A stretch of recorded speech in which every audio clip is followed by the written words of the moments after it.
Hey now, today I am brewing an American brown ale, and as I was sitting there and dealing with some of the excess wort and the spent grains and stuff, I figured I'm making sourdough today. Why don't I try to make like an American brown ale, wort and spent grain sourdough? So, well, here we are. Let's see what happens. So, here are my ingredients. So I'm going to start off here with 500 grams of strong baker's flour. To that, I'm going to be adding some of these spent grains. Based on the baker's percentage, this is 35% or 175 grams of these spent grains, and there's lots of really cool malts in here. There's Munich malt, there's kiln coffee malt, there's Crystal 75, and then pale malt, or like a North American two-row malt, and then also some Carafa Special 3. So some really nice, interesting character malts in there, along with that base malt. Now, for the liquid here, I'm going to be using this was some of the last runnings there of the wort, so it's a little bit lighter than some of it. I'm going with a 72% hydration here, so that's 360 grams of this wort. And this is going to offer some nice sweetness. Again, a lot of the same flavors that are present in those grains. And the spent grains themselves too, because all of that starch has been converted to sugar, will offer some sweetness in addition to sort of like a nice seed-like crunch. So I'm really, really curious to see how this bread turns out here.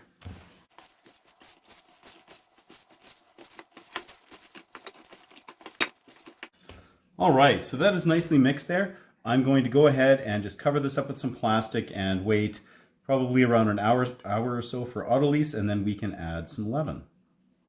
I should also be clear and specify here that this was not post-boil and pre-fermentation wort. This was pre-boil wort. So there have been no hops or anything added to this, so this won't have any of the bitterness that's going to be present in that in the wort and then the finished product of that American brown. So it's just the malt character and the sweetness from that. Well, I've got some nice pillowy leaven here. I've already dug into this so that I could make another sourdough a minute ago. I've got a star here. I'm going to be adding 125 grams, ooh, that was a little bit much, of this leaven here, which will be 25% based on the baker's percentage. Just a little bit.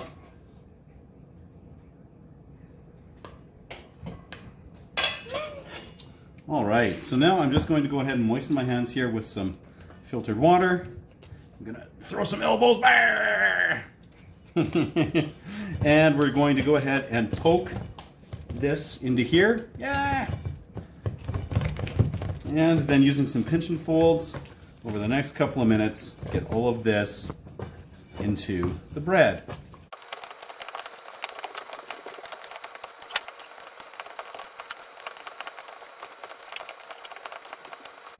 All right, so I think that is really nicely mixed in there. So I'm going to cover it up and going to give it 30 minutes, and then we'll come back and add some salt.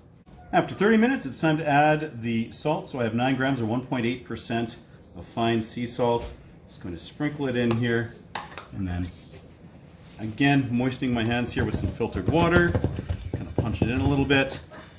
And I'm just going to pinch and fold here for a couple of minutes just to fully incorporate it in the dough.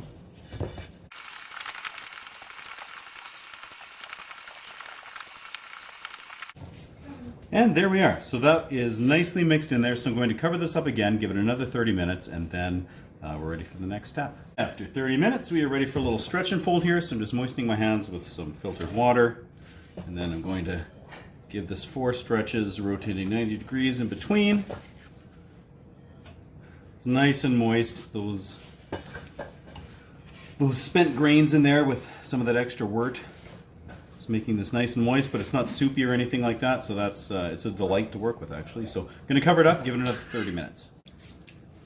And it's time for, I think we'll go ahead and coil fold this just a little bit, like so.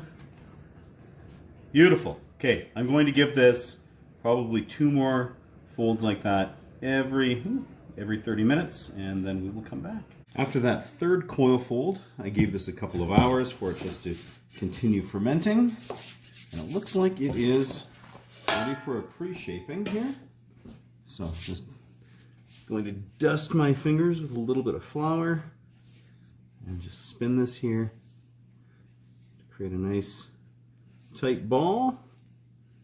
I'm going to cover it back up here just with this bowl and let it sit for probably 5 or 10 minutes, and then we will do a final shaping. Here we are, ready for the final shaping. I'm just going to give it a little bit of a spin here. It didn't really lose too much of its shape there. That's great. The spent grains in there are probably helping along a little bit with that. And sprinkle it with a little bit of rice flour and into a rice floured banneton, covering the plastic and firing into the fridge overnight. Morning of the bake. I've just uncovered the sourdough here. I have my oven preheated at 500 degrees with the combo cooker, the cast iron combo cooker in there, so it's all ready to go. Just going to go ahead, flip onto the parchment. Lots of rice flour on there, that's perfect. Just give it a really simple scoring here.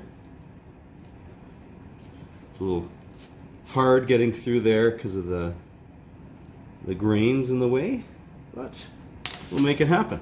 Okay.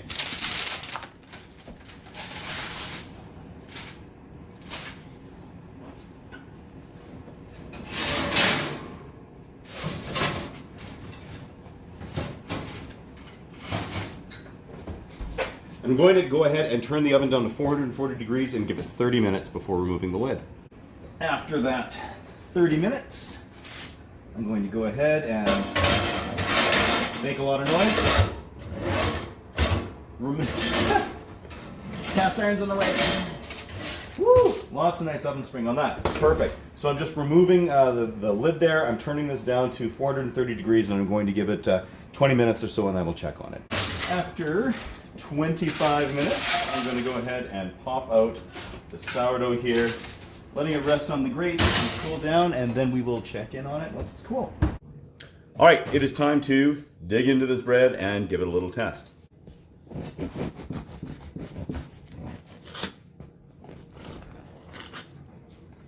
And through the bottom, here we are. Look at that. Beautiful crumbs, some nice kind of little open pockets. You have all those spent grains in there, just like little gorgeous seeds. Now it's time to taste. Here we are.